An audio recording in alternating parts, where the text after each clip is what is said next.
Ladies and gentlemen, big hairy news.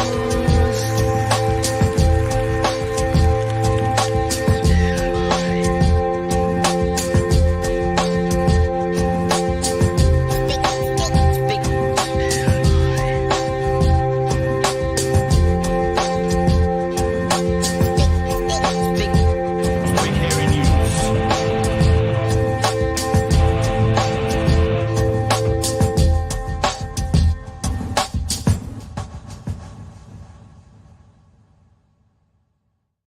Hey, kia ora koutou whānau. Welcome back to another episode of Big Hairy News. Kia ora, Chewy.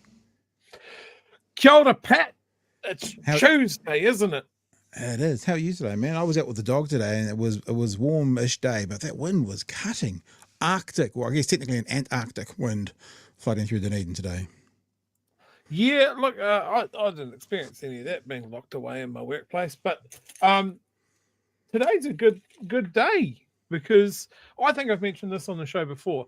The last sort of 12 months-ish, I've seen a lot of bands that have been like my bucket list bands. I saw your post. Yeah. So, Shall I I've bring it seen up? Amigo the Devil. I've seen Murdered by Death. Hot Water Music coming early next year. And today, the Flatliners, one of my favorite bands, just announced that they're coming to New Zealand in February. So I'm a very excited little Wookiee. Yeah. I am going to lose my fucking mind. Yeah. So, will you try and get to Wellington, Auckland, or don't care? Just one or the other? I will probably go to Wellington. Of course, Wellington But connection. a good friend of mine was like, "Why don't you do both?" And Yeah. I don't know if I could stretch to that, but I am a big fan. I've been listening to these guys for years. Sticky fingers. Yes, yeah. So absolutely love the poster, love the songs. Yeah, they were supporting Hot Water Music, who are there earlier in the month. And I have to go because my partner has locked herself out of the house. So All right. I will be back in a wee sec. Nope, no problems. We'll just sit here and wait for you. We've got nothing else to do that's important.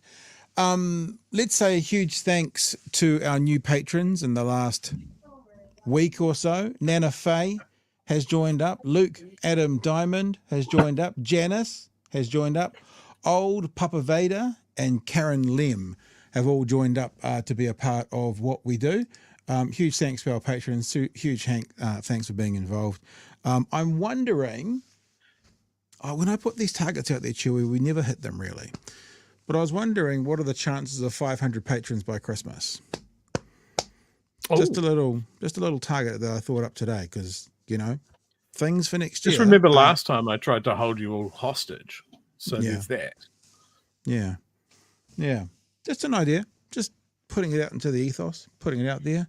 I watch, I think Midas Touch, which is a very good publisher of content out of America, and he always goes at the end of his videos. He always goes, "Well, thanks for watching, and why don't you subscribe and help us get to 3 million?" So they've got this little thing at the end. Well, help us do that. Maybe we'll do a, "Hey, thanks for watching, and why don't you help us get to 500 patrons?" Today, just thinking. I think this is how this internet shtick's supposed to go, Chewy. I'm still learning. Don't really know what I'm doing here. Just think it's something to do with that. It's got to be the constant self-promotion. Yeah. I have a story to tell you, which I would have told you yesterday. But we had a guest, so we obviously keep our intros pretty tight when we do that. Do you know about the butterfly effect? Do you believe in the butterfly effect? When something Don't has know no if I believe relation. in it. Well, it happens. The butterfly effect is when how would you say it? An undirected opportunity results in ends in a result that you could not have predicted. Is that a fair way of saying it? Oh, I was going to go with the fact that if Ashton Kutcher doesn't kill himself in the womb, then everybody's upset. Yes. Is that a different analogy? Different. That's a movie analogy. Okay, sorry, that's my mistake. So if you believe in fate, people who believe in fate. So I live in Dunedin, right? 135,000 people. I ran into more people in Auckland that I knew personally, just different parts of Auckland, walking around, wandering around, than I ever in a weekend run into in Dunedin. It was so weird. Friday night starts up, yeah? Me and my partner are up staying at a hotel in central Auckland. We go, 7:30, time to go and eat some food. I put in the family, we have like a family Facebook chat with all my nieces and nephews. And I'm like, anyone in town? We're heading into town. We're going to have dinner. If you want to come say good day, say good day. Push the end off, we go. Heading into Ponsonby. For those people who don't know Ponsonby, big, long road, like beautiful restaurants in pretty much every block. So my partner's looking at she likes to do the kind of, what's the 5-star restaurant? I'm like, every block's good. Why don't we, rather than focusing on the restaurant, focus on a car park? Because we're in Auckland. And let's just find a car park, and whatever car park we find, we'll eat in that block because there'll be something good there. So we found a car park, we parked in that block. Beautiful smells coming out of a restaurant. So we thought, we'll go into that restaurant. Went into that restaurant, not the end of the butterfly effects or the opportunities. The maitre d' says to us, we've got, you can have 2 out on the deck or 2 up at the chef's bar. And I looked at my partner and she was like, we'll stay inside, stay warm. Okay, so we're going to be seated at the chef's bar. And at that point, maitre d' changes it again. And he goes, no, actually, I'll move someone else and we'll put you on the couch. Puts it on the couch. Sitting there for a while, just hanging out, doing nothing. All of a sudden, this person slides in beside me. And I'm a bit like, look over, and it's my niece, the daughter of the sister that I was going to the birthday of.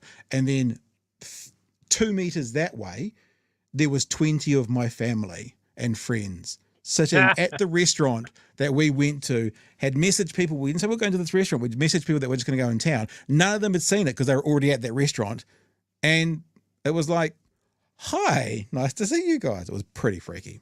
I just wanted to share a freaky story. Nice. Now, there's a bunch of stuff to talk about tonight. I think I've seen Spider Hoof in the chat there tonight. I'm going to share some of Spider Hoof's content tonight. Me and Spides have already been texting. But first of all, this is a story we're not really doing, Troy, because I think it's kind of a burnt. What did they say? It burnt fast and then it faded away really quickly. But there was a story I bookmarked, I think yesterday, maybe this morning. And the reason we're not going to go too in depth into it is it's pretty much burnt out. But there was a release this morning, Waikato hospital staff told to speak English only. I'll just go through the whole story and just go straight to the email. Concerns have been raised across the nursing workforce within the hospital settings about the variety of spoken languages being used in the clinical setting. It is timely to be reminded that English is the spoken language in clinical settings. Each nurse is required by Nursing Council New Zealand to achieve competency both in the written and spoken language of English. Consistent use of one language reduces the possibility of missed care, misunderstanding of clinical requirements, and enhances safe team work. It is acknowledged that within other settings where decision-making, planning, treatment, and evaluating interventions are not the prime purpose of that interaction, te reo and or sign language could be utilised. However, in the clinical setting, English language, both spoken and written, supports clinical safety, and as such, the expectation is this will be adhered to. Now, of course, straight away, Chewy, I go, they did mention te reo, but why are you saying in a clinical setting, one of our other official languages can't be? So they're saying you can't use official sign language. And then, of course, I start to go, what if, sorry to be the bearer of bad tidings, what if the person in the clinical situation is deaf and you're instructing people they're not to use sign language in a deaf? What if the person's, let's say they're Indonesian. What if the patient's Indonesian and there's an Indonesian nurse that could speak to that patient in their native tongue? Then what do we do? I just thought when I saw it this morning, it was so weird and so heavy-handed and so clunky. I mean, what would make sense is use the language that best helps the patient understand the situation they're in. And it just felt very much like that sort of, no more te reo, we're going to call it Health New Zealand, all that kind of stuff. Well, the reason that's sort of long story short is then they basically backed down immediately. Fury over Waikato Hospital English-only directive to nurses. A Waikato Hospital directive that nurses only speak English in a clinical setting has caused outrage with claims it's a bombastic overreach. Now the Minister of Health has shot down the memo, saying nurses can speak their own language when appropriate. Much more sensible. And on Tuesday afternoon, Health New Zealand Te Whatu Ora appeared to back down, saying it was up to healthcare staff to exercise their professional judgment on the appropriate language, which of course is completely not what they were saying in that email. And it just kind of made me think, is this, and I don't want to blame the government, but when the government makes these proclamations about how English must come first in so many settings, is this someone within their management structure going, this is what this government would like, or not? I don't know. I've got another sort of example of this, because not of this, but I'll show you in a second, because that's when I then lead into, if people are making these decisions or proclamations or policies based on what they think the government would like, what does that say about the messages that the government is putting out there? I've got another example of that as well, but we'll get to it in a sec. Got any thoughts? Yeah, some really weird thoughts. Like, usually when something like this comes out, right, it's in response to an incident or some sort of issue, and I just can't see where it would have come from. We've got a lot of nurses in New Zealand from overseas. I could imagine that if a group of nurses were working together and they decided to speak their own language, so what? I don't imagine that someone's going to run up to the patient and give them a rundown of what's going on in a completely foreign language. And I think making just a boilerplate rule for all that we just speak English here, it just doesn't make any sense. Yeah. Like, and that's exactly what the back down is. Use your professional judgment. Yeah, like nursing staff and doctors do every single fucking day. Yeah. Because that's their job. Like, they're not children. Just a notice for all fourth years. No running in the halls. That's what it comes off as. Don't use that syringe twice on different people. Remember it, please. Remember, ladies, kilts down to your knees. This is about to take a fairly dramatic turn, but stay with me, baby birds. I won't say anything. I'll just show you the picture of the dramatic turn. You ready? Here it comes. It's a fairly dramatic turn. Let me explain. Yes. Hey, please tell me you got the video of what happened to them. Yeah. I got a couple of videos. Good. So this is basically Nazis for Trump. Now, the right are trying to say these are Democrats or these are Antifa or that kind of stuff. There's been no evidence of that. And they decided to join a Republican rally that had, I think, was it Lara Trump, the DNC co-chair or something, was a part of this. And so they decided that they would join in the celebrations around Trump. Wow, look at those beautiful swastikas. There we go. By the way, I hope you enjoy this, because this has immediately had us demonetized for this video. Like again. Yeah. So there was a bit of hubbub about this, and then of course everyone came out and they went, these guys were just dicks. They weren't representative in what we're doing, and they actually kind of lambasted them and sprayed water all over them like here, calling them pieces of shit, that kind of stuff. And they do this. So they do that. Now, stay with me, baby birds, because the tangent, I guess, or the parallel I'm drawing is Republicans need to ask themselves the questions. Why you're not a Nazi, right? Republicans in that boat, got it. You abhor them, got it, right? Completely. But why are they attracted to the message that your leader is putting out there? That's the only question I've got. Not that you're a Nazi person in the other boat, not that you endorse them. You probably find them repulsive. But the question is, why are they attracted to the message of the man you're following? And I guess it might be a little bit of a slightly weak connection. Why would a place like Te Whatu Ora put out the messaging of no Māori to be spoken at all? I mean, English only, no matter what, English only, English only, English only. Is it because they are following on from a government that they think this is what they'd want? Why is that messaging coming out now under this government? Do you know what I'm saying? Sorry, Pat. We went to the boats and now we're back from the boats, and I feel like I've been transported. Yes, I do get exactly what you mean, and I think what you're saying here is when the government has such Eurocentric viewpoints hammered home after 10 months, almost 12 months, then you get people reading between the lines. Yeah, and going, I'm definitely going to pin this on the staff room board. This is going to go very well. The thing about the Trump Nazis, and that's this ideology that not every Republican's racist, but racists seem far more emboldened these days, and they feel far more available and able to show their faces without impunity. So I'm not saying anything about whoever made that decision at Te Whatu Ora, but I struggled to think that would have happened under a Labour government. I struggle to think. Now, it might have been because it might have been whatever, but I struggle to think it would. It's very coincidental that it didn't. And what is that message, whether the government's instructed it or not, that's come from the top down, that's got some middle manager or some runner of, Waikato Te Whatu Ora to actually go, hey, English only. That's the connection I'm trying to make. Yeah, it sort of goes back to something I said a week or two ago, is that we need to get back to a place where racists are afraid again. Yeah.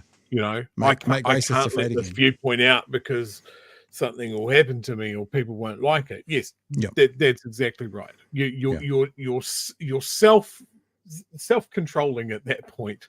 Yeah. Your views are abhorrent. You know that most people don't agree with them. You keep them to yourself. Yeah. That's fine. You can believe whatever the fuck you want as long as you keep it to yourself. Yeah. The moment that you start doing shit like this, I'd love to be on the thought process of the guys that let's put a swastika on a boat. Like historically, that hasn't gone well for a bunch of Nazis. But yeah, the idea that you can go down the street with a swastika on a t-shirt and go home at the end of the day with all of your teeth. People shouldn't have that comfort. The way you mentioned it, I think it was Helmut Moldick who in the debate last week, who talked about the person who used to be in the dark in the corner of the lounge is now again the word emboldened to come out and speak those horrible things, and that's what's happening in New Zealand as well. So yeah, it's just I saw the connection. I was just like, I'm not over dramatizing it. I'm not being a drama queen, and I'm not kind of saying, oh, look what this government's done. It's like, but it's really interesting that kind of connection or that kind of policy would be changed under a government that, from the outside looking in, appears to have wanted to subjugate as much of the Māori language as they can. So that's the environment that these people are now working in, to perhaps go, oh yeah, we'll just follow along with the vibes they're putting out there. And look, a hat tip to this is going to be a very rare sentence. I think I'm creating it. A hat tip to those Trump supporters that decided to confront those floating Nazis. Yeah. Because I saw an excellent photo where they were getting absolutely punished by a couple of boats with their engines. Yeah. Just absolutely flooding them out. And this is the sort of thing, right? Everyone can believe in whatever they want to. You could be on 100% the opposite side of the political spectrum from me. The moment that Nazis turn up and you let them stay, that's where I have big problems. That's where I have big. No, Nazis should be all on their own with no allies. It's the adage of, if there's a Nazi sitting at a table and 11 other people are peacefully eating around them, and there's burn the table down. But I still think you're right, and those Trump supporters did give them grief. You're right. I agree with that. Like, if they had to welcome them on, it would be worse. But that doesn't stop the question: why are white supremacists attracted to Trump's messaging? So the person that that doesn't eliminate that question, though. That is still a part of the situation and we said that prior to the election. Remember Posey Parker over in Melbourne, Nazis turned up there, and like, okay, I get it, Posey, you didn't want them there, but they wanted to hear your message. What does that say about your message? That kind of vibe. All right, let's just do some of these super chats, then we'll go to the actual news. That's not a bad 20-minute introduction, is it? Campbell, easiest way to get rid of those boats. Get Nicky no boats on the job. Yep, I've been talking to Emily today. We've been chatting about it. Jonathan, hey, thanks for $2. Jonathan's got a fishing pole in that photo, so he's another boating enthusiast. I can see it. Mr. Arvids, I'm working on my Te Reo. This just makes me want to learn more and faster and speak exclusively in Te Reo. Peter says, for you, mate, when are you going to book those Cliff Richard tickets? Yeah, it's a good question. Fun little story. When I was a weean, I really wanted to go and see the Foo Fighters play in Wellington. And I threw an almighty sook when my parents said that I couldn't go. And the thing that my mum brought up at the time was that she'd never seen her favorite artist, Cliff Richard, in her life. And I was like, that's what I mean, Mum. I don't want to be like you. And it's an interesting thing, because I always used to say to Mum and Dad, because Elvis came out, Beatles came out here once. And I was like, why didn't you go? And I was just like, I'm not really into it. And I'm like, that's the reason I went to see Michael Jackson at Ericsson Stadium. I mean, he's been around forever, and well, he was. I wasn't a huge fan, but it's for those moments that you kind of go, if my kids had said to me, you know, King of Pop, you had a chance and you didn't, you got to do it. You got to go see those big ones. So in saying that, Chewy, we're going to do a live stream from Cliff Richard. Tell your mum. Right, let's get into some of this conversation. There's a bit about Sea Lux tonight, and there's also a bit about Chippy as well. Let's start with Sea Lux. This has got several short clips we're going to kind of put back to back to back. This is Sea Lux this morning on breakfast. That's who that is, in case you're not aware. Making it clear that he is aware that he's not popular with everyone. Yeah, Prime Minister, sounds like a lot of hard work that your coalition government is putting in, but the rewards don't seem to be shown on this poll, based on this poll with 25%. You as preferred Prime Minister, why do you think that is? Oh, look, I just want to acknowledge it has been a tough time, and we've had to make some tough choices as we've dealt with the mess that we've inherited. No, but just bringing you back to that point, the mess that they've inherited, there's a theme through this little bit of the show. That means that we won't be popular with everybody. I get that. But actually, I've got to make the right decisions for the long term. I've got to make the right decisions that set New Zealand up for a great future, which I honestly believe that we can have. And obviously, voters will make their decision around that in 2026. And I'm confident by then they'll see that our plan is working. And as I said before, I think you're starting to see some early signs and encouraging signs that is the case. So, not popular with everyone. He's conceding that. And also the mess that they've got to clean up. Here's the first question. I put this out on Twitter today. Luxon said on breakfast, we won't be popular with everybody. And unfortunately, Daniel Faitaua missed an opportunity for the obvious question. So, who do you think you are popular with, Prime Minister? And I've started with big tobacco, big petroleum, and landlords. Anyone else? And then we went through a few people, made some examples. The people who donated $500,000 to be shortlisted for fast-track approvals: fisheries, trucking, overseas corporations, mining companies, commercial trawlers, gun dealers, etc., etc., etc., etc., etc. And look, I don't want to. I mean, I quite like Daniel. I quite like his style, but I do feel like for all politicians, a bit of pushback sometimes. It seems like they can't go off script, Chewy, at TVNZ, and obviously you don't. That question doesn't come to you until his answer comes to you, so it's got to be a bit more kind of natural and stuff. But it's just made me feel, okay, he's not popular with everyone, fine, but who is he most popular with? Landlords, top 1%, big tobacco, certainly not the EV world, people who are selling non-EV cars. Thoughts, sir? Yeah, what a nonsense comment. I'm not popular with it. Nobody is. No. Nobody is popular with everyone. It's a silly throwaway line. But there's like one of the things that he said on election night was that he was going to lead a government for everyone. And that is clearly a falsehood that I wish he would get pulled up on more. Yes, it's campaign rhetoric, whatever, but words mean something. Yeah. He's led a government that has gone for a segment of our population, like a wholesale. He's called people bottom feeders. He's refused to engage with gangs and just gone on a tier that literally breaches human rights. He's been slow or non-existent in a whole bunch of stuff, and he spent an enormous amount of money on stuff that shouldn't have had that money spent on. Yeah. But this is why he's an unlikable guy, and to coin a phrase, he's not very good at this. Yeah, I heard that. He's not a good leader. Yeah, he's not a good politician. Yeah, and why is he there? We're going to get to that because people were polled today as part of One News's polling and came out saying that he's they don't think you're very relatable, Mr. Luxon. Yeah, no, sure. The guy who says I'm rich, I'm sorted. But there's another part of that, the whole blaming Labor thing. Now they do it all the time, right? And sometimes they can slip it past and get away with it, but they're getting the word emboldened, right? The word emboldened.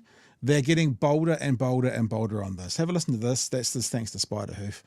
She let me know about it from the House today. Why wasn't he aware that his government had declined funding for a longer-term strategy to deal with the flood risks in South Dunedin? Okay, so to remind people, last year, the DCC, Dunedin City Council, asked the government for budget to buy out some of the houses in the worst potential flooding area. Some of those houses got flooded again a couple of weekends ago. And when Mark Mitchell and Christopher Luxon were asked why they declined it, neither of them knew what the reporter was talking about.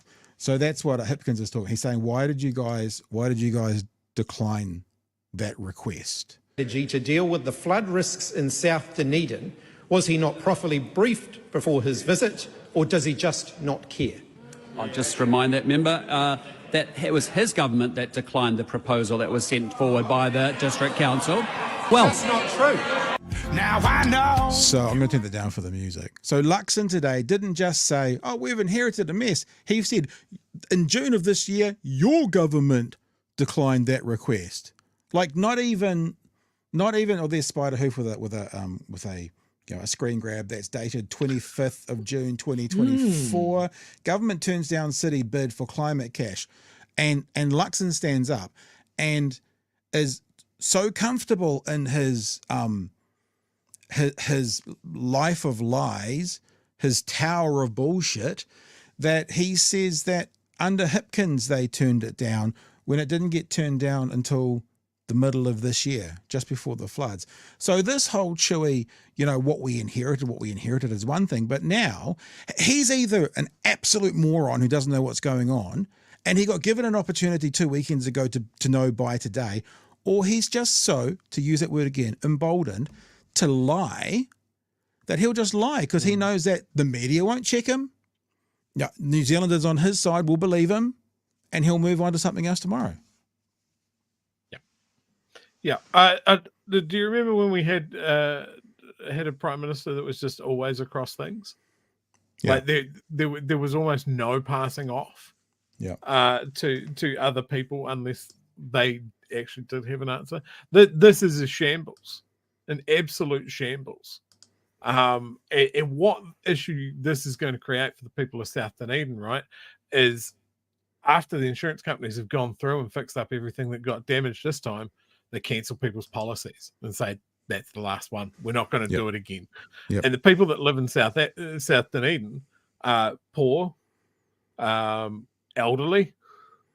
They're not going to have any other options. They're not going to be able to sell up because the house is uninsurable now and move somewhere else. And guess what? This government has emptied the storehouse. With tax cuts and landlord reimbursements, this government has emptied the storehouse, which would normally have a bunch of money in it for things like climate issues, massive weather events. They've emptied it. So now what? What are these guys going to do now that they've opened their wallet, they've turned it upside down, our wallet, sorry, Chewy. They've turned it upside down. They've got a bit more money from the bank and they've given it out as tax cuts where people get $3 a week or to landlords who will get thousands and thousands of dollars a year. That was one of the first things that they cancelled. Remember there was the climate emergency fund Mm-hmm. that was sitting there for climate emergency related disasters? Yeah. No, it's got to go to landlords. We need the money for the landlords. We're still going to borrow $14 billion, but we also need this fund that has been squirreled away for the nationwide equivalent of your roof springing a leak. And now we need a new roof. Just never forget, people. Nicola, I've got an English degree. Willis, Nikki No Boats. Oh God, I can't not smile when I say that. Nikki No Boats, right? She has borrowed more in this budget than Grant Robinson did in 5 out of the 6 budgets. And the only one he borrowed more in was the height of COVID. What have they borrowed for this time? Tax cuts and landlord reimbursements. That's crazy. She has borrowed more in this budget than Grant Robertson did in all of his budget, bar the worst year of COVID. Think about it. Just let that sink in. She borrowed money to transfer directly to the landowning class, and the rest of us get the bright idea of austerity. Yeah. Like, it's mental. It is mental. It is like, I get why he's not in Parliament, but by God, I wish he was there just to constantly read her the fucking phone book of how she's just so outclassed at this. Another thought that I had. Yep. Okay, we got no boats for now, right? I can't not laugh. I can't not laugh. It's perfect. I got to find out who put that in the chat. Whoever put that in the chat, we got to find out who you are. Yeah. In a couple of years, there's going to be an election, and I would hope that she's Nikki No Votes. Ah, look at you, eh? Look at that. Now this has got some legs, people. Right, let's move on to it's a different story, but it kind of travels off it quite nicely, which is TVNZ did their polling obviously over the last few weeks, and they're releasing a bunch of results this week. What they released tonight was, are our politicians out of touch? And there's been some things said about Mr. Luxon. Let's have a listen. Many New Zealanders feel the Prime Minister isn't relating to them, with our One News Verian poll showing the leaders of both main parties slipping in Actually, popularity. just saying that, I was just thinking when I was hearing him talk a second ago, and look, this is going to sound really naive, like I've never thought of this before, but sometimes you kind of get a, oh man, moment. How does someone, and let's forget Luxon, whoever it is, because all these politicians are worth stacks more than most New Zealanders, right? How does someone worth millions and millions and millions and millions of dollars, when he said, I think New Zealand could be a great little economy, I just think for the first time ever I went, but for who? How can you, Mr. I'm rich, I'm all right, I'm taken care of, I'm sorted, how can you want the same economy as a solo mum in South Dunedin or South Auckland or rural New Zealand? Won't those things be different? How will it be good for a 50 millionaire and also good for a beneficiary, vulnerable person, a person on the minimum wage? I don't know if you can have it good for both parties, Chewy. So no. I'm just like, how do you do it? How do you make it? And like, I guess the answer to that from me is actually trickle up economics. Because if you know, society's only as strong as its weakest link, a chain's only as strong as its weakest link. If the weakest link is okay, then it will trickle up. The ones at the bottom will spend and will look after themselves better. But yeah, I don't think we're ever going to see that. Sorry, I interrupted it so quickly. Do you want to say something? It's an interesting question. And I think, like anyone in politics, like, this is one of the things you have to be able to relate to and be relatable to people who don't share your life story or your background or that sort of thing. I think when it comes to Luxon, he spent so much time outside of the country. His kids haven't even experienced big chunks of their education here in New Zealand. Yeah. Even down to his religious background. It bucks the trend for most New Zealanders. So how do you relate to people? A good politician or a good leader can find a way. And I think there's a thing when someone says that they understand, I think instantly you can pick it. You know, and I haven't seen that from Luxon. I don't think he understands it either. Like, and it's right from his entry into politics. Remember when he took that limo across the road. Yeah. You know, his ongoing, it's his lack of character. Like every time there's an incentive on the table, he will stick his hand out for it. Yeah. You know, he does, like I've said, he doesn't see the political capital in it. He just sees the actual dollar value on it. And for a politician to just it happened in his brain and it traveled all the way down to his mouth hole.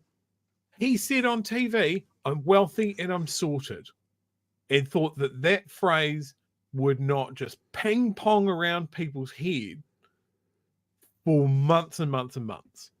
People will remember this. This is why you're not relatable. Yeah. Well, let's get into that research. I've just thought, as well as you were talking about his religious background, I just thought of another T-shirt. Jesus was a socialist. Remember that? That would be quite a good T-shirt as well. A brown one at that, from Palestine. Here we go. We can now exclusively reveal that a majority Jesus was a Palestinian socialist. Better? Better. of Kiwis think there's a disconnect between Christopher Luxon and voters. 51% of those polled saying he's out of touch, while 37% disagree and 12% don't know or prefer. It's interesting that this is basically what they're polling at the moment. High 30s. 37% think he's in touch. Yeah. What the fuck? I had a tweet, not battle with someone today, but I asked that question about and someone said, the majority of New Zealand who voted for them. And I went, well, I know I'm being pedantic, but the only person that can claim the majority of New Zealand had voted for them was Jacinda Ardern, because she's the only person to have a majority government under MMP. So what you're actually saying is the people who voted for him, I get it. And they went, oh, but hang on, what about the ones in Dunedin who voted for him who didn't get their hospital? Hang on, what about the ones in Tararua who voted for him and they're being forced to pay for a road twice? What about those doctors who voted for him who are now not getting rid of smoke free? What about those rural people who voted for him are having their buses taken away? So maybe it's not all the people who voted for him are the ones who are now think he's in touch and are happy with what he's doing. Just throwing it out there. Keep going, eh? Not to say. Here's political editor Mikey Sherman with reaction. Christopher Luxon works hard to connect with voters, searching out every high five he can get. What a great way to start the day. But despite flooding social media, Tax relief is here. And using every tool in the bag, I might do this in a post Speaking of tools. Prime Ministership. You never know. not everyone is loving Luxon. Prime Minister, are you in touch or out of touch with voters? Look, in touch. I mean, I'm out and about across New Zealand, meeting people from all walks of life. In our You latest don't get poll, to more say than that, half though. of all voters disagree, saying Christopher Luxon is out of touch. Dunedin Airport, for people if you're wondering. It seems that he's running the country as a business as opposed to a country with real human beings. The former business high flyer recently admitted he's, quote, wealthy and sorted, while previously claiming a taxpayer accommodation allowance. It's an entitlement. I'm well within the rules. And selling several houses in just the last few months. Always buying and selling houses isn't a very good look for a politician. This is a pretty heavy article from TVNZ on how disliked he is. Particularly as everybody's sort of scrimping along the way at the moment. He's sitting up top with a nice bank balance and just isn't really aware of day-to-day kind of struggles. There's also the coalition challenge. It does feel like the tail's wagging the dog with Seymour, particularly, and with Peters to some extent. Our poll shows even 72% of New Zealand First voters think Luxon isn't gelling. If you're a new Prime Minister and your honeymoon lasts 1 second, then I kind of think he hasn't been given a fair go. I actually think half of what he said there he believes. What he said was, if your honeymoon lasts 1 second, the truthful answer is you can't be a very good groom.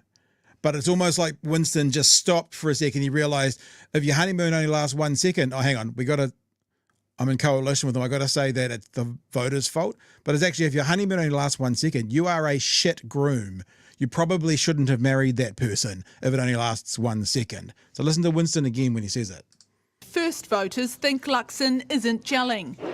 if you're a new Prime Minister and your honeymoon lasts 1 second, pause, then I kind of think he hasn't been given a fair go. As I said, I've come to Parliament as a successful former business person.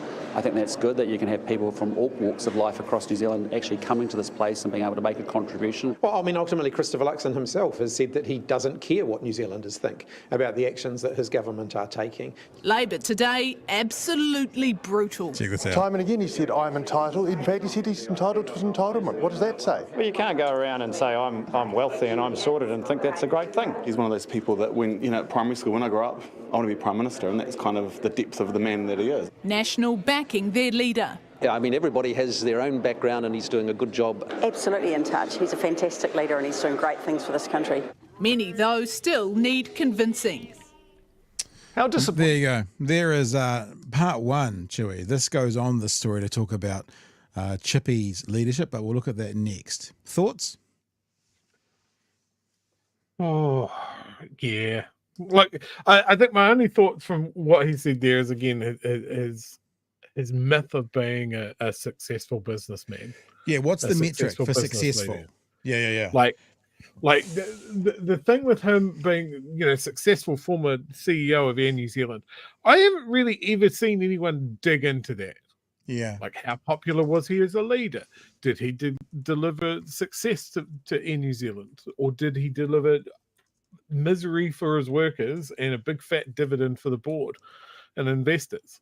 Like, this is the difference.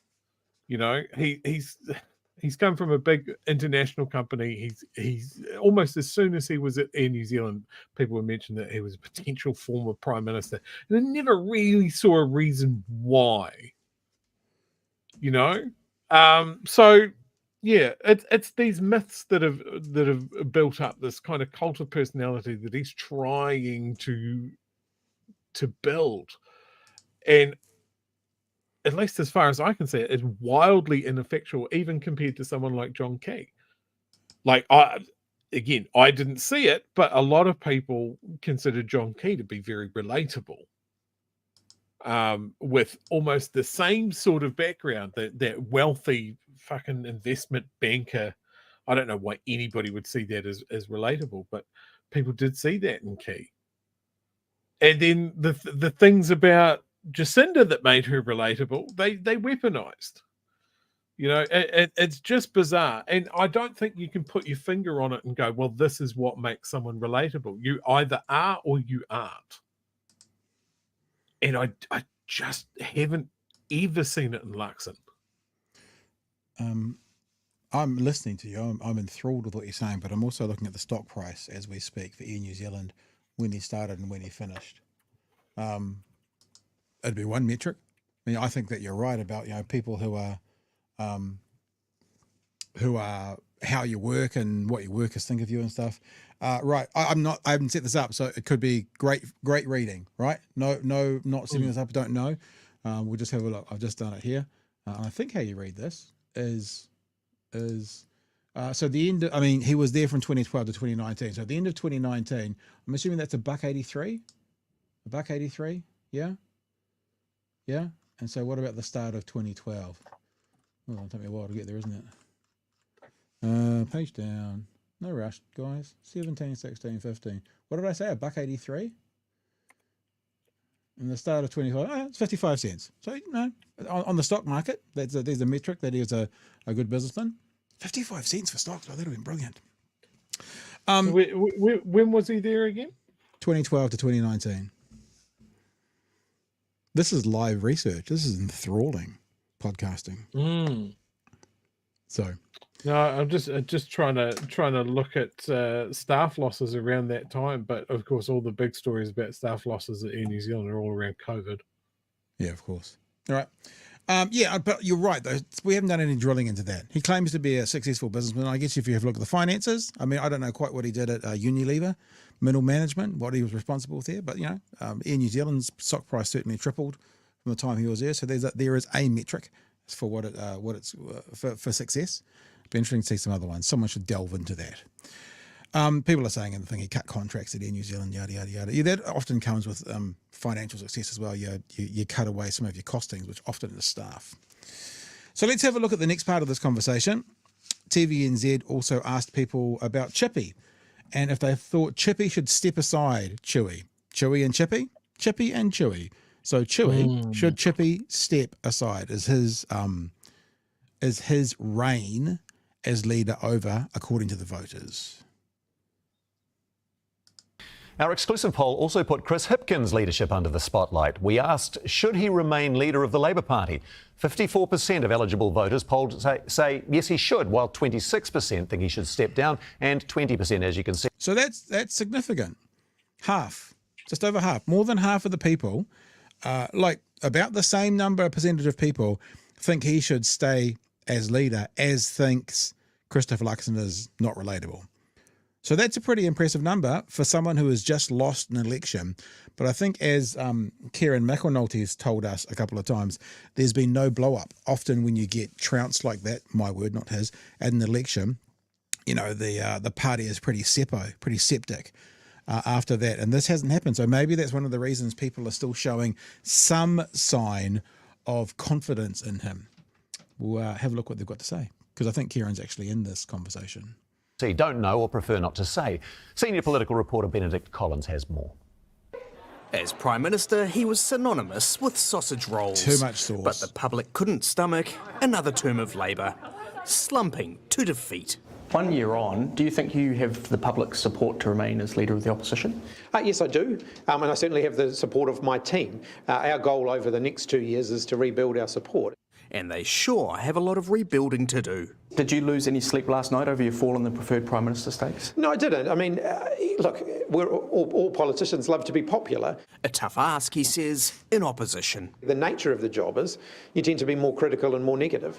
Our poll shows many New Zealanders back him to stay, though some think his days are numbered. I think he can stay put for the minute, but I think he will be pushed out in the end. He should absolutely step down. I don't get the sense, Chewy, that he's going to be pushed out.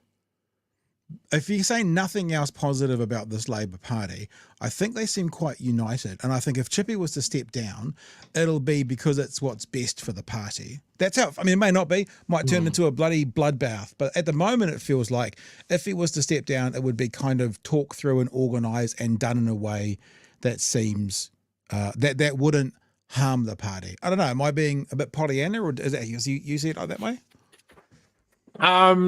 Yeah, I whether he stays or goes, I don't think it's going to be because of a bloodbath or some sort of coup. I just don't think that the Labor Party at this point. I know that there is talk of a segment of the Labor Party that's not happy with him, mainly around who was the guy that got demoted? The names escape me. From. Oh no, he resigned the portfolio on a principle, maybe about capital gains tax or something like that. Oh, yeah, the finance spokesperson looks like he should be still at secondary school. The name's the name has completely escaped me. But you watch 10 seconds. There you go. Look at that, 10 seconds. Always the way. David Parker. Perfect. David Parker. Yes, yeah. So there was ructions around that. Basically, David Parker was right and did nothing wrong. Sort of faction, and they sort of put a lot of blame at Chippy's feet there. I think he's right. It is difficult when you're in opposition and you have lost. Like, I think wrongly, in my opinion, New Zealand has the opinion that if a leader loses an election, they need to go immediately. I don't think that's necessarily correct. I don't think that there was a lot, just based on New Zealand's voting habits, that would have put Labour in for another term. I disagree with that vehemently, but that's the way it goes. I think Chippy is a good leader. I think he is relatable. The thing that I want from Chippy is a little bit more blood around his muzzle. He is in opposition. And he knows that. He said that when he was with us. He knows that now. Absolutely. He's identified it. So when I see comments in our chat and comments and news stories going, where's Chippy, all of this sort of stuff, is he missing in action? Or is he just not getting the cut through in the media? Because we have even less media for him to get cut through on. Yeah, it's true. Does he need to look at another way of connecting with voters and showing that he is the junkyard dog that we want him to be in? Yeah. And he's going to go after Luxon because these guys just keep leaving targets for them to bang the drum on. Yep. And a lot of them are not getting answered in a way that is getting that cut through. We do have a bunch of super chats that have come in. We're not finished the story yet, but there's one that's quite pertinent that I'd like to get out there now from James Faction. Come on, guys. Luxon is not a successful businessman. When he left Air New Zealand, it was 3.06 billion in debt. 9 months later, it was bailed out by the government. Well, I mean, I don't have the research to agree or disagree, so we'll take it as fact. But what would be important to also figure out was what was it when he came on board? Like, was it even, and he caused it $3 million worth of debt? So that's look, I'll commit to doing some work because I love the research. I've just never researched that. Yeah, I've just been flicking through a few stories. Luxon came on after Rob Fife, who was generally regarded as being an excellent CEO for Air New Zealand, who set it up really well. And it looks to me that Luxon comes in and delivers some pretty good share price boosts and that sort of thing. But there is a consistent thing that comes through. Staff morale went through the floor. Right. People left. There are stories from cabin crew about how he interacted with the union over pay negotiations and stuff like that. He is not a guy that strikes me as someone that gets people. He's not a people person. That sounds like, now let's just take that super chat as fact as is for now, and that it was, and it was a downturn from him. If that's all true, and we need to still do the research, that means he provided a return for the shareholders, and a lot of other people got screwed over, including the government, which had to bail it out. Now, how different is that from a good return for the landlords and the top 1%? You know what I'm saying? It's like, is that actually relatable? He's done good for the shareholders. They've tripled their money while he was there. So the people with money the rich have got richer at Air New Zealand. Does that sound familiar at all with policies now? Hey, look, I feel sorry for this poor man. He said his eyes shut for about 3 minutes. I think we should keep going and get to the end of the story. It's about a fairly average bunch. I look forward to the day that we've got a serious opposition. And how do his political opponents rate his chances? I think he's doing a fantastic job as opposition leader. How so? Well, every time he opens his mouth, down they go in the polls. If anyone thinks that another new tax is going to get you back into government, then you should be on a TUI billboard. But a former colleague says it's a very strong poll for Chris Hipkins. Given that he's within 12 months of being defeated at the polls, and quite heavily defeated at the polls. To turn things around, she says he needs to spend more time in our biggest city and up his social media game. Chris Hipkins needs to be known on social media as more than the sausage roll guy. And he is more than the sausage roll guy. His caucus insist they've got his back. And I back him 100%. This is very funny. It's not supposed to be funny, but when they talk to Kieran, it's very funny. Oh, what did I do? Sorry, You team. disappeared. Tell us. It's really funny. You can't see. Men can do a perfectly good job in politics and should be encouraged. One MP tipped as a possible future Labour leader, Kieran McAnulty. Chris Hipkins, should he remain on as Labour leader? Yes. What about you? Do you have any ambitions to be Labour leader? No. Not at all? No. Even if he was offered it? No. Is he sure? Yeah. Adamant he'll never be Labour's leader, nor a famous orator on that effort. There you go. I will pause it. There is something pretty special about that face right there, though. Just that one. So he knew exactly what he was doing there. Look at the glint in his eye. Nah. He goes, cheeky young fella. So that's so I mean, I also think you get kind of this you get favorable bias when you are the leader. You know what I mean? So like people already know he's the leader, so they go, he should stick around. He's the leader. He's doing fine. Like if someone else was the leader, then they'd get that bump as well. So there's going to be a portion of that 54% or whatever it is that are going, oh, yep, he's the guy because he's already the guy. But actually, I mean, Kieran McAnulty is adorable. And I think most of us think he probably will be the next leader. And I'm not saying he's lying. He's actually doing what everyone would do. He doesn't want to undermine Chippy. He doesn't want to feed the media beast that's going to be like, oh, ructions, And I don't think Yeah, I don't think, as we said in this earlier in this chat, that he is going to be involved in a coup, even a bloodless one. I think whatever happens in the next stage of the Labour Party will be a decision that's best for the Labour Party, and everyone will be on board. That's what my gut tells me. We'll see if I'm right or wrong.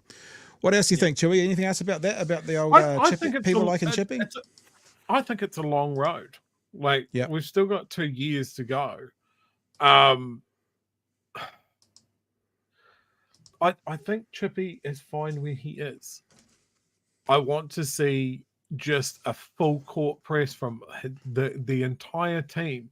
You know, we talked a few months ago about the misstep of fudging numbers and that sort of thing. I want to see everybody in their portfolios, across their portfolios, because that is something that the government is not capable of. So every time they turn the cameras to you and go, well, what do you think about this thing that's been announced? That someone can hit them with numbers just straight away. They need everybody across it, just a rolling wall of opposition. People can see it. People can feel it. They just need to see it from the opposition. Yeah. All right. Let's get to, there's about 412 super chats we haven't done yet, Chewy. I'm going to just load something else up for next. Do you want to get to some of those, and and then we'll move on? Yeah, sure thing. Okay. So I started this right at the start of the show. Just so you know, I'm going to clip that. Yeah, sure, because that would be a great little... why not? And I'm also going to clip this. Whatever that one was from last night.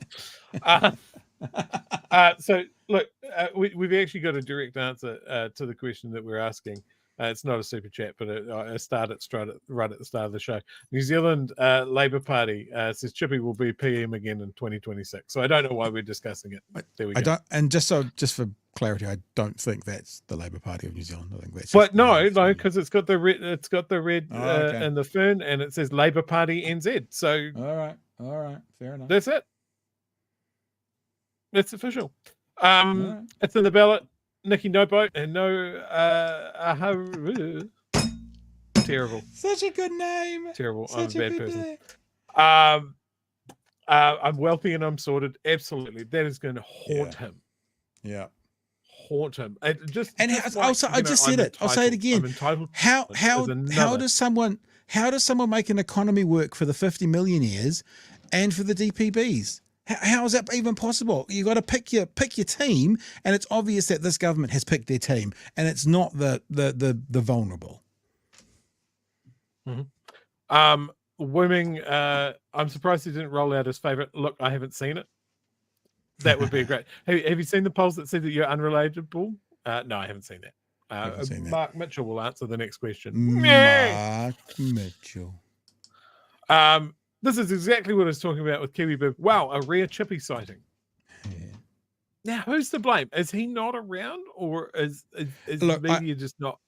No, look, I think that there's only a certain amount of space on the media, and let's be honest, this government gives them more fodder than they need. I think it's just purely that. I think it's purely that the government are taking up all the oxygen, and when they need to respond, the Labour Party or Labour spokespeople will get tagged in on the end. Because, like, when it's Darlene Tana, they can find room to splash the Greens across the headlines pretty easily. And at the moment, Labour's not doing anything to warrant the headlines. They're only responding to National. So I think it's no more than that, personally. Yeah. Campbell, city bid climate cash was one of many lies. Another was that they, quote, are big supporters of rail. Might I also add that Luxon says a rail-enabled ferry will materialise in the near future. Bullshit. Yeah, ferries don't materialise. First of all, you've got to have a mummy ferry and a daddy ferry that love each other very much. And this is, I'm sure, how it's being explained to Luxon at the moment. The POM. Sorry, I'm late. Here's $5. We weren't doing anything. The POM. We were just waiting for you to turn up. You didn't miss anything. Hopefully, at the next election, we will get Nikki no votes. Oh, we're going to make that work. How have we got more? How have we got another 10 starred ones since I last looked up there? Good grief! Stop starring them. This is how it happens. All right. Nikki No Boats has to pay for a boat in Samoa. That is the boat no more.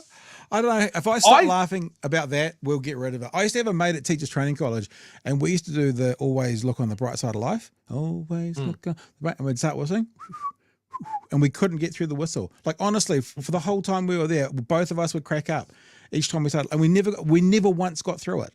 I feel the same about Nikki No Boats. Speaking about that Navy boat that sunk in Samoa, I saw an article that suggested that New Zealand might be able to weasel out of its obligations to pick up its shit. Oh, good. Because it was apparently there on the behest of the Samoan government, so it should be their responsibility to clean up. Sucked in Samoa. I tell you what, if anyone takes that route out, I'd be fucking furious. Yeah. Lux is so out of touch, he doesn't understand why he's out of touch. Absolutely. Yeah. Like, look at his press. Look at the shows that he's doing. He is influencing. He is avoiding speaking to people like us. He doesn't want to go on Q&A. He doesn't want to get the hard questions. He just wants to go out and get his photo opportunities with kids that aren't going to ask him tough questions. It'll be months before we see it. Months and months and months before we see him back in Dunedin again. You're right. He was being shuttled from site to site because of apparent security threat, which is just nonsense. Let them eat cake. See Luxon, probably. David, I've seen Luxon's entourage stop traffic for him near Parliament just so he could cross the road. This is who he is when the camera isn't watching. Wow. Right, let's see if we can get through this one.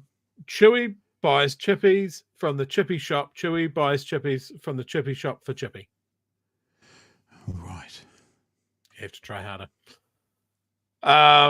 Mr. Alex, just letting people know to avoid Johnsonville on the weekend. Taxpayers Union, Free Speech Union, Cookers and Sovereign Citizens are holding an event on how to get rid of the Wellington City Council. Oh my God, that sounds like the funnest place to be ever. Oh,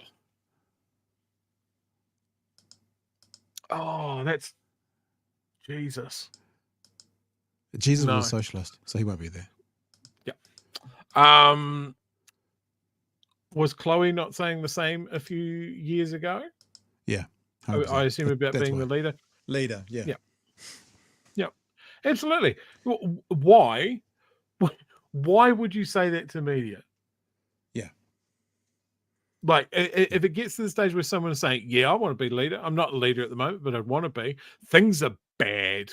Like, the whole party's rotten at that point. You have big, big problems. So I'm not surprised that people are saying no. I want to see Chippy go fat and just let loose on the bovine excrement from like. Look, that's my waking dream. Like I would love a headline that says Luxon says lies and Chippy jumps out over his podium and smacks him straight in the mouth. I would love that.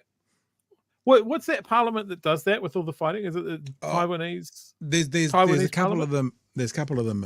I was thinking Manila, but also over in the kind of states of Georgia, over in the kind of former Soviet states. Some of them do it as well. Just all out, man. So someone just flings a binder across the house. I want that.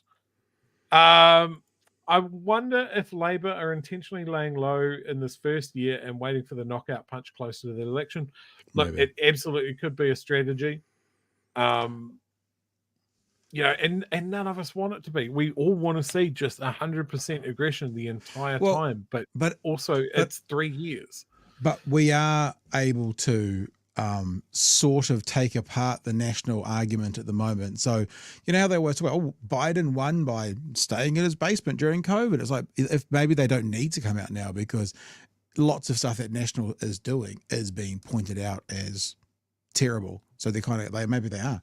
Perhaps Chippy needs to start doing TikTok videos, says Jean and Ryjan, Luxon's theme song. You're out of touch, I'm on time, but I'm out of my head when you're not around. Very good. And I hope that I sung that correctly as well. One more here before Do you remember when Luxon said that his favourite song was that song that says, I've got bills to pay? No. That was also hilariously out of touch. Yeah. One more chat here before we go on. When's the t-shirt coming? That was for Nikki No Boats. Well, to be honest, and I do talk to you guys as part of the family, I have a meeting tomorrow with the printer that we might buy all the gear off. I have to do a lot of budgets in the morning, and then I'm going to meet with him around midday and see if we can make a deal where I buy his printer stuff off him, and then Chewy will become a printing company that does a podcast, not the other way around. I think that happens next. So I'll give you more information tomorrow night, team. It does come down to a couple of things. It's a big chunk of change, and can I swing it? And also, then what? Because I need another job in my life, not busy enough as it is. All right. Someone just mentioned Wellington in there. This is a strange one because it doesn't seem to be too much information as to why they want to replace the Wellington people, other than it's almost like the nationwide version of Labor bad, for this Wellington council. Yeah, we're still early enough. We'll do this one and then we'll head off for the night. Let's have a listen. A schmozzle and a shambles. Government ministers haven't minced their words on the Wellington City Council. Man, every time I've heard a schmozzle, it's worse than a four-lettered worse. At least it's not a kerfuffle. Oh, yeah, it's good. No kerfuffles. And Simeon Brown is now seeking advice on a potential intervention. It comes after the sale of airport shares was voted down, meaning the city's long-term plan will need to be changed with a major cut in spending. Abby Wakefield reports. The government not holding back. We are deeply concerned about Wellington City Council. It's a shambles. Schmozzle is the best description of it. The council's previously agreed long-term plan now has to be reopened after last week's vote stopped the sale of its airport shares. Ratepayers are looking at the council, they see it as a bit of a shambles, relitigating an entire long-term plan, and all of those decisions and the potential impact they may have on their rates bills is quite concerning. Adding to the capital's... While this is playing, Wellingtonians in the chat right now, identify yourself and give us your thoughts. Because what it feels like is that there is conflict within the council, and Nationals using that as a way to take control, to try and maybe use Tory whānau as an example, make an example of her. I put a request into Tory today. We didn't hear back, but it's Wellingtonians, identify yourselves and let us know what you think. Controversy, the council's seeking feedback on whether to demolish or save the iconic but earthquake-prone City to Sea Bridge. Strengthening it is estimated to cost over $100 million. Some councillors say there's a lack of leadership from Wellington's mayor. The first thing she did when she came in is she told me she didn't trust me. So I thought it was like declaring war. I think the mayor has done a good job in trying to lead through a very difficult time. There's a lot of disagreement and there's no willingness to actually work together. Wellington Mayor Tory whānau was unavailable for an interview today, but in a statement said while she doesn't agree with the decision not to sell the airport shares, she is just one vote around the table. The council can't agree on... Yeah, it does kind of feel like because that deal fell through, Nationals gone, these guys can't do anything, let's take over. And she's one vote, and we've already got someone in the chat identifying they're from, there's lots of people saying they're from Wellington. But there we go, Kiwi Bird. I am the Wellington region, I voted to keep the shares. So it's not like, I think it was it Tauranga? Oh, no, it was Christchurch that went under a commissioner for a while. It sounded like it was really dysfunctional and toxic. It doesn't sound like that to me, although we're only getting a short article. So I'm still trying to figure out what's going on here, which is why I'm looking to you experts who live in Wellington to explain it to us. I can tell you the woman on screen there, Nicola Young, I think she is. Nicola No Boats. It's a lot of finger pointing at her being just she's Wellington's Lee Vandervis to make it local. Okay. Just someone who votes against everything. Just seems to be very, very out of step and just there to cause ruckus. And I think there is an important point there in what Tory has said. Yes, the mayor is an important an important role, but at the end of the day, it's one vote. Yeah. I think a lot of people forget that. Well, but the only thing the mayor does do is the mayor sets the agenda as well. So the mayor can control what gets voted on, but they can't control the vote. So the mayor sets the agenda as to what to come to the table. So that's sort of the only power, quote unquote, they've got. But yes, once things are being voted for, the mayor has one vote just like everybody else does. So 100%. We keep going? Thing, and the council has put through a long-term plan that we simply can't afford. Meanwhile, the local government minister's looking at possible interventions. Do you want to appoint a commissioner to Wellington City Council? Oh, look, I'm not getting into that. Is that one of the options? Well, there's a range of options under the Local Government Act Part 10 powers that the Minister for Local Government has. I think it's scaremongering. At the end of the day, Wellington City Council needs support to help its city pay the enormous bills that we have on the table, and ratepayers are fronting that cost. Bills to pay and a lot of water to still go under the bridge. You've spoken to some Wellington City. That'll do. Lots of texts in here. Let's just go straight to some texts though, because they're people in Wellington region. I live in Wellington, and this is super concerning. James again, Wellington City Council is doing okay. Nats are making noise about it to distract from their own shambles. Mike says it's because it's a green mayor. Yep, Pat, it's a beat up. Scott says ZB right wing attack. Oh, sorry, I jumped way ahead there. Vicky says, yep, usual Nats stuff. I'll just say Archix. To sell off the airport. They want to sell off the airport. So if National wants to sell off the airport. Mr. Arvid smells like mothball old ratepayers group. In the ballot says National overstepping their mark. Paul, the other one, maybe the party of cancelling ferries by text, then realising you have to pay more for that than still get them. Should stay quiet on what constitute shambles. Gotcha. And there's a bit of an expanded answer from Scott. ZB right-wing attack over coloured female in power. Mr. Alex says, Nicola Young campaign to keep Kandala Pool open when it was known to be a financial issue for the Wellington City Council. Yeah, it doesn't... I'm not in Wellington. Sure, you may have more to say about this, True, because I'm sure you still have lots of contacts in Wellington from being sort of living a good portion of your life there. But it doesn't seem like the kind of crisis time to need to come in and put an undemocratically elected body over the council. I mean, like all we're really hearing in that story, all we're really hearing is that they decided to keep their shares rather than sell them. And now all of a sudden they're talking about commissioner. Like it doesn't seem, I mean, there could be stuff in the background we don't know about, but that's what's being reported. They were going to sell the shares. They didn't. Oops, government might have to step in. That's why I'm lost. Yeah. So, I mean, the core part of this is that in their long-term plan, their 10-year plan of how they're going to fund things, there was the point that they were going to sell some of their airport shares. Yeah. The fact is that the council has voted against that now, which means that they need to rejigger their whole 10-year plan. It's a big job. Yeah. But at the end of the day, it's not an undemocratic process. Elected councillors have made a decision. And I think that the fact that the central government doesn't like that decision to start sort of going, well, maybe we need to step in and take over. For a government that talks about democracy so much seems to be an utter piss take. Yeah. I think this really is a bunch of right-wing interest sort of rounding off on a very left-leaning council in a lot of it. And Wellington always is. Yeah. Like Dave's comment. Oh no, what will we do? Democracy in action. Oh no.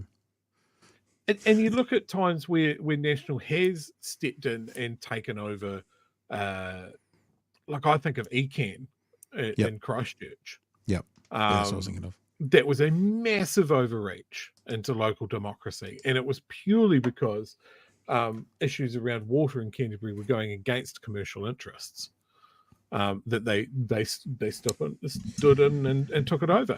Other examples of, I think it was Tauranga. They put in a commissioner because their council was dysfunctional.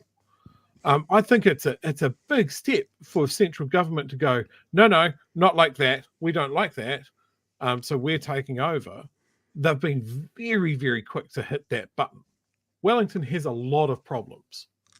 Don't get me wrong. And a lot of it comes back to something we've spoken about local government most of this year, is the only way that local government has to raise funds to do stuff is rates. Wellington's water infrastructure is falling apart. Three Waters would have been a way to solve that. Gone. Wellington is still got a lot of problems with earthquake resilience.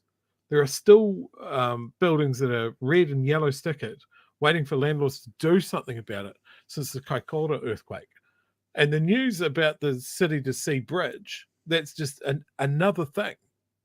They're still trying to work through all of this, and they're big ticket items, and all they can do is put up rates. Gareth says this can be for anybody, but Pat, you should listen to Wellington Councillor Nicola Young's interview with Lisa Owen on RNZ today. Clearly has an agenda against the mayor. Yeah. Now speaking to that agenda, remember when there was that fucking filthy rumor about Tory whānau going on, and a video that apparently people have seen? Mate. Yeah. Yeah. So Nicola went on the platform to speak about that. And of course, she hasn't seen the video either, but was happy to wax lyrical about it because a friend of a friend had seen it. She's happy to spread rumors about the mayor in the press. She is not an honest actor. But if you're reading the story from outside of the Wellington region, or you don't know about the goings on in the Wellington Council, then you would take her on face value, right? Mm-hmm. Always ask someone from the region who their good councillors are, and they'll fucking tell you. Yeah. Yes, indeed. Hey, yeah. All right. Look, I really enjoyed tonight's show, mostly because of you, that one particular person. I won't say who it is out loud because no, not you. Pointing at me. No, not you. That person there, that one. Not. I won't say their name though, because that'll upset the other 709 people watching live right now. So I won't do that. But you know who I'm talking to. Hey, wink, nudge. Yeah. See you. I got it. They wink back. Tomorrow is Wednesday. Tomorrow is another show. It's going to be another show tomorrow night at 9 o'clock. Is there anything we need to check out on? I feel like we've done everything for tonight. Is there anything else we need to follow up on? I'm going to mention it again because we're reasonably close. Next week is that National Day of Action. Yes, and I actually have October 23rd. I have some irons in the fire about some of those upcoming, and there's a hikoi as well, a 1 week long hikoi. Mm-hmm. I've got some irons in those fires as well. So I won't say too much more. I'll tell you after the show, Chewy. And yeah, wish me luck, folks. Going to see if we can give up podcasting and become full-time printers. It's not what we're going to do. I'm just kidding. It's a joke. But let's see what happens tomorrow, and I'll tell you guys all about it tomorrow night. And that's about it. All right, Chewy, you right, Nala? We done? You okay? One ear up. Okay. I know I know the vibes of the dog, and the vibes of the dog means, yep, sure, that's fine. We're done.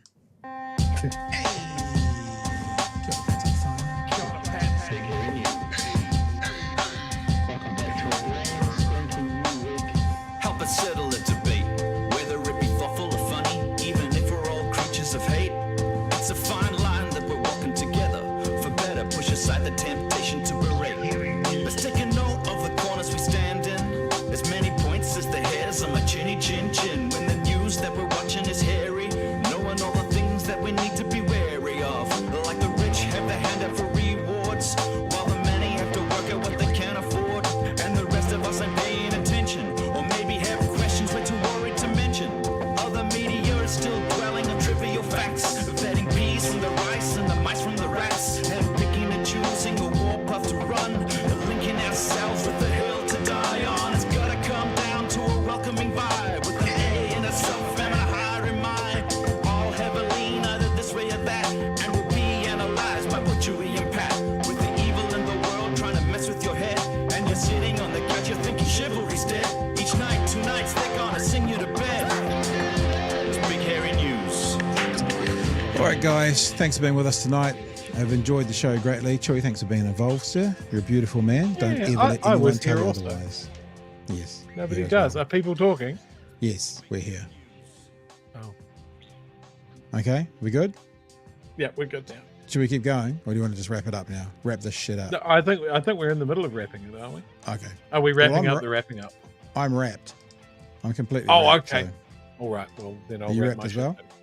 Yes. Nala, Yes, sir. are you wrapped? Yeah, she's wrapped. We're wrapped. Good, good. Thanks for joining us tonight, team. Hooroo. Cheers, man.